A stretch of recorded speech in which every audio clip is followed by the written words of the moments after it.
A Flash in the Dark, Chapter 37. Goodbye for now. Iris smiled as the photographer snapped a picture of her and Eddie. Mr. Wayne had gone all out for this gala. He'd even rented the ritziest place in town, a ballroom of a large, fancy hotel just outside of Central. Iris was very excited. She loved things like this. Eddie snagged a glass of champagne for each of them and held it up in a toast. She grinned and clinked her glass up against his gently before taking a sip. Eddie followed her lead, then his eyes went wide. Iris frowned, turning to see what he was looking at. Her mouth dropped open as she spotted the couple who had just come in. It was Barry, on the arm of the one and only Bruce Wayne. Barry waved nervously at Iris just before they were pulled aside for a picture. Before too long, Barry and Bruce made their way over to Iris. She whistled. "Barry, you look fantastic," she said, looking her sister up and down. Barry blushed and turned to Bruce. "Iris, this is Bruce Wayne. Bruce, this is my sister Iris." Barry said, grinning at Iris. Bruce bowed slightly and kissed the back of Iris's hand. She blushed. "I hear you got Barry here in some trouble yesterday," Iris lightly accused.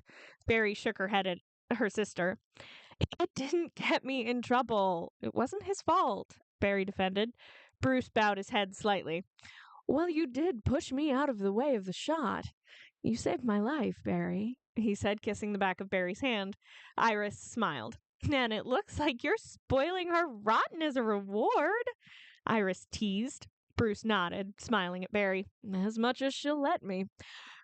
"Your sister is far too humble for her own good," Bruce insisted. Iris agreed fervently. The four of them were interrupted when one of the well-to-do of Central City came over to talk to Bruce. The party was beautiful. Many of the well-to-do of Central were there and made large donations to the CCPD. Barry and Bruce were forced to separate after a while so Bruce could wine and dine with his fellow millionaires. Barry's co-workers were a bit surprised to see her looking so nice, and a few of them asked her to dance. She danced with a few, but not too many. She and Bruce got a dance or two in between his schmoozing, but Barry was starting to feel a bit stifled by all of the people, most of whom she didn't know. Silently, she slipped out into the second-floor balcony. Only one person noticed her leaving. Barry was leaning on the railing when someone draped a jacket over her back. She looked up and smiled at Bruce. He nodded and leaned against the railing next to her. They stood in silence for a moment. Then Barry turned to hand him back his jacket. "Thanks for the gesture, but I'm okay. It's not too cold tonight," she said. He took his jacket back and nodded, folding it over his arm. "You all right, Barry?"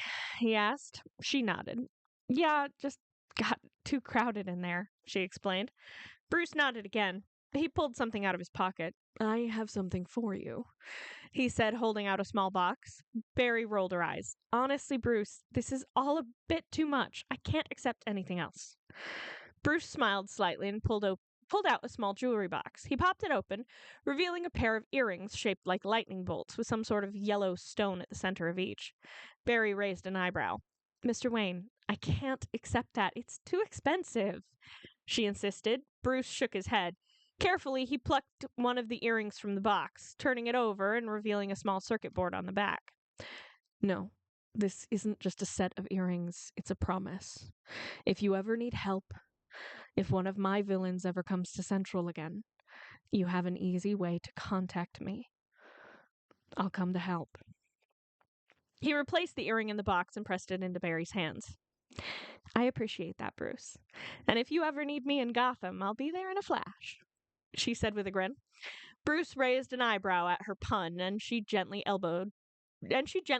shoulder bumped him.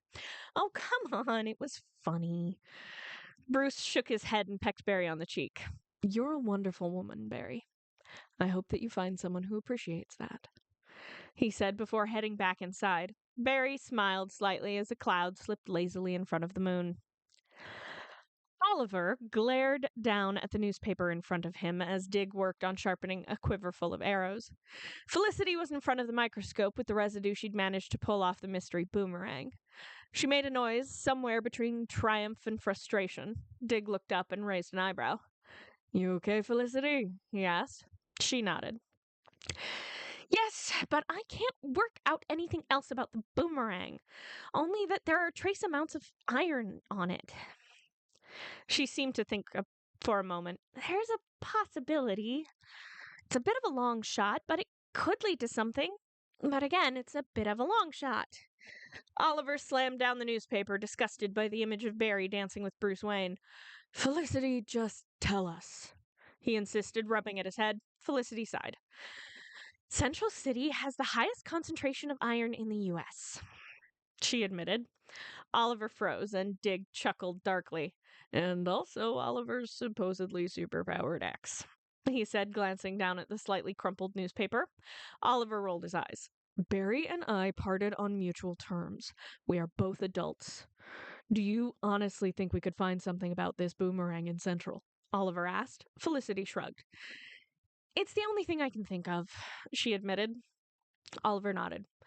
"All right, we'll head to Central tomorrow," he said. Felicity nodded and checked her watch. She apologized, citing something about a date with Ray as she quickly left. Diggle turned to Oliver. "Are you gonna call her, Oliver?" Diggle asked. Oliver shook his head. No need to do that," he insisted. Diggle sighed and went back to sharpening arrows. "All right, Mr. I've moved on," Dig said, shaking his head. Oliver glared at him, but Diggle didn't dignify his glares with a response, so Oliver eventually gave up. But instead of going back to his newspaper, he moved over to the salmon ladder to work off some of his frustration.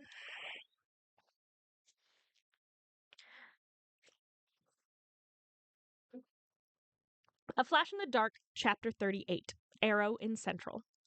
The Flash pulled 3 SWAT team members out of the way of the shotgun blast before she tackled Joe, knocking them both to the ground. She heard the snap of a bowstring, and suddenly Serto, a SWAT member who turned on the rest of them, was on his back, pinned to the floor by 2 familiar green arrows. Barry looked up and grinned at the figure standing under an open hatch in the ceiling. It had been a long time since she'd seen him in costume. Last time she'd seen him at all, he'd been holding her while she cried about everything that had changed about herself and her inability to do what he did. His grin was pearly white, even in the shadow of his hood. "Nice mask," he called to her.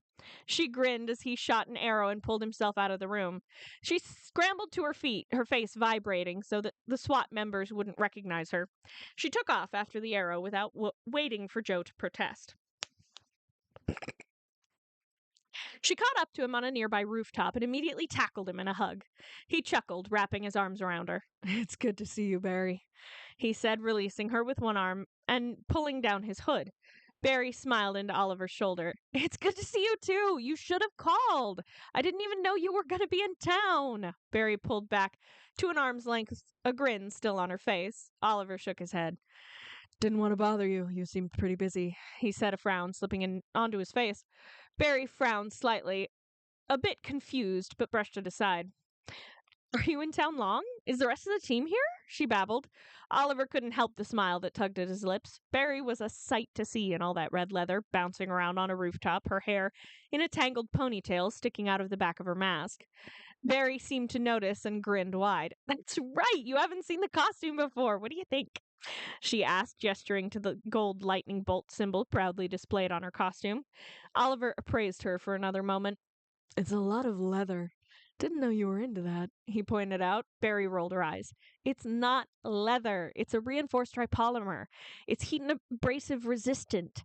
That way it doesn't catch fire while I'm running. Believe me, that is a major issue for me," she pointed out, and Oliver nodded. "I see the mask is working out for you," she said, stepping a little closer to get a better look at it. Oliver nodded. The mask she'd given him last year, just a few weeks before Christmas, was working out great, had been since the day she'd given it to him. Barry's frown returned. "Wait, what are you doing here anyway?" "We shouldn't talk about it in the open. Meet me at the abandoned warehouse outside of town," he instructed, pulling his hood back up. Barry grinned. "All right. I'll even give you a head start," she teased. Oliver rolled his eyes and fired an arrow over to another building, using it to pull himself over to where he had parked his motorcycle. Barry waited for about 5 minutes before she got bored and ran to Star Labs to clean up a bit. She explained that the arrow was in town as she quick cleaned her suit. Cisco dropped his bag of lollipops. The arrow? Here in Central? He bounced. Barry shrugged and nodded, pulling her suit back on and checking the clock on the wall. Yep. He didn't want to talk about why in a public area, so I'm meeting up with him, Barry said, zipping the top back up. Caitlin frowned. If you're meeting up with him, shouldn't you be headed there now? The doctor pointed out. Barry grinned. I'm giving him a head start. She checked the clock again. It had been 23 minutes since she and Oliver had talked. She grinned wide. Gotta run, she said, zipping up the top of the suit and taking off running. Papers twirled in her wake, and Caitlin sighed and began to pick them up. Cisco knelt to help her. We gotta get some paperweights around here, he complained. Caitlin nodded at him. It's comforting to know that no matter where you go, Big Belly Burger is always going to taste like Big Belly Burger. Felicity sighed as she bit into her burger. Diggle grinned. You mean full of grease and salt? He asked, raising an eyebrow. Felicity grinned. I thought those were the secret ingredients. She heard an engine roar and looked up. Oliver's back. Before the green motorcycle could even turn the corner, a yellow blur sped past it, and Barry Allen pulled to a halt in front of the table, grabbing a fry. I gave Oliver like a half an hour head start, by the way, Barry pointed out, pulling down her cowl. Diggle jumped 3 feet into the air, spilling his fries everywhere as Oliver pulled up to the group and pulled off his helmet. Show off, he grumbled. Grabbing the burger they had ordered for him. Dig's eyes were wide, and he blinked sheepishly at Barry, who stole another one of Oliver's fries. You're fast, Dig stuttered. Barry laughed. Yeah. Did they not tell you? She asked. Felicity nodded. We did, but apparently seeing is believing. She glanced at Dig and giggled. Or drooling. Barry speed snatched another fry and grinned as Oliver rolled his eyes. She turned to him. So, you were going to tell me what you're doing in Central, Barry said. Felicity set down her drink. I can answer that. We had a mysterious murder in Starling where the murder weapon was a boomerang. She pulled out the evidence bag with a flourish and handed it to Barry. Oh, cool, Barry said, pulling open the bag. Oliver glanced at Barry, who blushed slightly and amended, awful. She pulled the boomerang out and began to examine it. There's trace amounts of iron oxide on the wings. I know it's a long shot, but Central City has the highest concentration of iron oxide in the country. Felicity said, shrugging. Barry nodded. What's it made of? She asked. Felicity shrugged. No idea. She began. Barry hummed excitedly as Felicity continued. We were in the area when we heard the police scanners. I thought I'd come by and see you make your move, Oliver said, unwrapping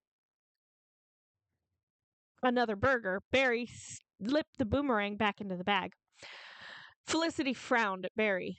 Move against? She asked. Barry handed her back the bag. A metahuman who induces homicidal rage. We're not sure how yet. We think he does it via the ocular nerve. Barry explained, bouncing slightly. Dig raised an eyebrow at Oliver, who shook his head. Barry grinned wider. Ooh, maybe we could team up. I could help you find your boomerang killer. You could help me find my super rageaholic, Barry suggested. Oliver shook his head. No, I work alone, he insisted. Barry raised an eyebrow and gestured at Felicity and Diggle. The easiest way to figure out everything we can about the boomerang is to set Star Labs on it, Felicity argued. Oliver shook his head. No, enough people know my secret identity, he insisted. Felicity grabbed her jacket. Fine, I'll go. They already know me. You can drop me off. And she squeaked when Barry scooped her off her feet and grinned. How about I give you a lift? Barry raced off with Felicity in her arms. Diggle turned to Oliver, pointing after the streak of lightning that was Barry Allen. Man, that's not freaking you out? He demanded. Oliver scowled and took another bite of his burger.